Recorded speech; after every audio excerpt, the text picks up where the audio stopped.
بسم اللہ الرحمن الرحیم۔ حضرت سعد ابن معاذ رضی اللہ تعالیٰ عنہ وہ عظیم صحابی نبی جن کے جنازے میں 70,000 فرشتوں نے شرکت کی، ان کی وفات کے موقع پر رسول اللہ صلی اللہ علیہ وآلہ وسلم نے ارشاد فرمایا کہ سعد کی وفات سے عرش الہی بھی لرز گیا ہے۔ ان کا ایک ایسا خاص عمل تھا جس وجہ سے ان کو یہ شرف حاصل ہوا، اس عمل کے بارے میں بھی ویڈیو پہ روشنی ڈالی جائے گی۔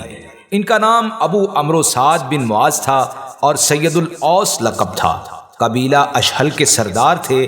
قبیلہ اشہل اوس کے قبائل میں سے شریف ترین قبیلہ تھا۔ آپ کی والدہ ابو سعید خدری رضی اللہ تعالی عنہ کی چچا زاد بہن تھی۔ والد نے ایام جاہلیت ہی میں وفات پائی۔ یہ اسد بن زرارہ رضی اللہ تعالی عنہ کے خالہ زاد ہیں۔ انہوں نے حضرت مصعب بن عمیر رضی اللہ تعالی عنہ کے ہاتھوں اسلام قبول کیا۔ ان کے اسلام قبول کرنے کے بعد ان کا پورا خاندان مسلمان ہو گیا۔ یہ پہلا خاندان تھا جس کے مرد اور عورتیں سب اکٹھے مسلمان ہوئے، اور اس وجہ سے مدینہ میں مسلمانوں کو بہت مضبوطی حاصل ہوئی۔ انہوں نے غزوہ بدر اور غزوہ احد میں شرکت کی، اور ان غزووں میں پیغمبر اکرم صلی اللہ علیہ وآلہ وسلم کے قریبی ساتھیوں اور جنگی مشیروں میں شامل تھے۔ غزوہ خندق میں آپ رضی اللہ تعالی عنہ زخمی ہوئے اور بعد میں انہی زخموں کی وجہ سے شہادت پائی۔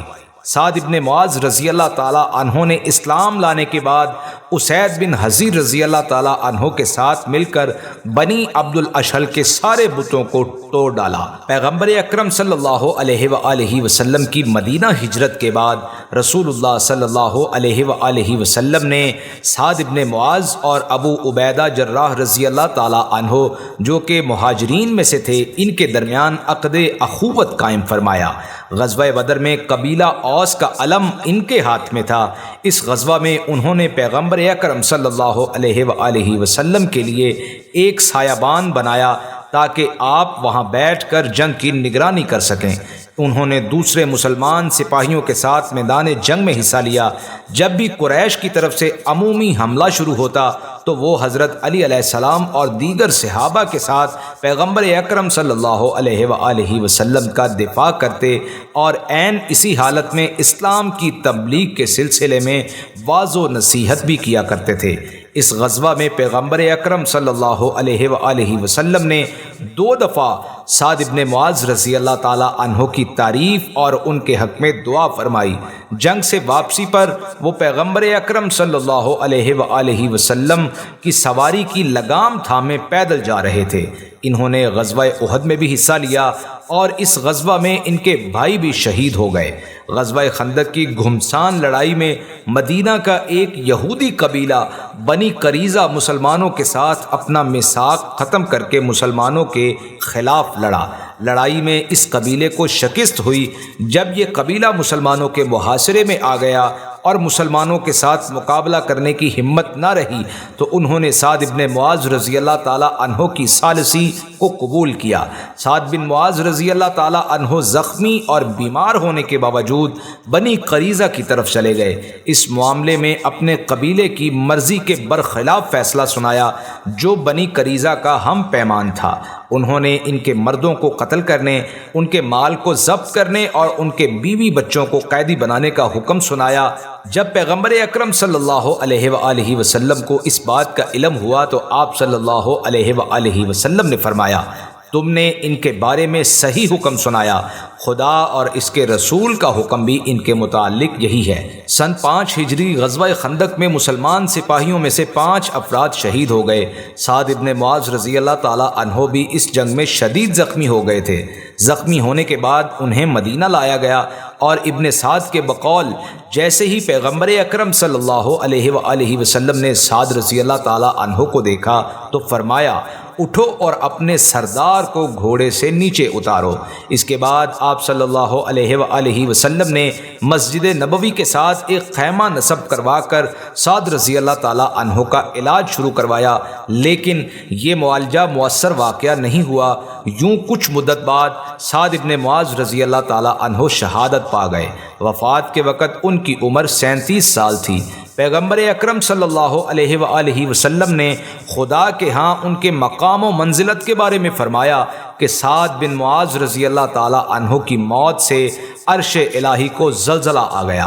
جب سعد بن معاذ رضی اللہ تعالی عنہ کی وفات ہوئی تو پیغمبر اکرم صلی اللہ علیہ وآلہ وسلم نے انہیں غسل دینے کا حکم دیا اور ان کے جنازے میں ننگے پاؤں شرکت فرمائی اور بار بار ان کے جنازے کو دائیں اور بائیں طرف کو اٹھاتے تھے۔ کہا جاتا ہے کہ جب ان کے جنازے کو باہر لایا گیا تو بعض منافقین نے کہا کہ ان کا جنازہ کتنا ہلکا ہے۔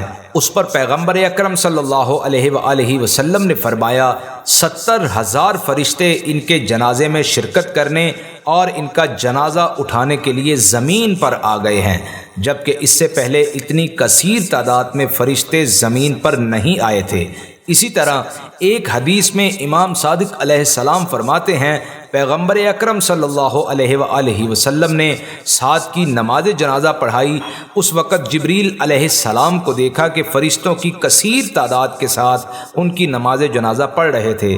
اس موقع پر پیغمبر اکرم صلی اللہ علیہ وآلہ وسلم نے فرمایا، اے جبریل، کس وجہ سے ان کی نماز جنازہ میں شریک ہوئے ہو؟ جبریل علیہ السلام نے جواب دیا کہ وہ ہر وقت چاہے بیٹھے ہوئے ہوں یا کھڑے ہوں یا سواری کی حالت میں ہوں سورہ اخلاص کی تلاوت کیا کرتے تھے، اسی وجہ سے ان کی نماز جنازہ میں شریک ہوئے ہیں۔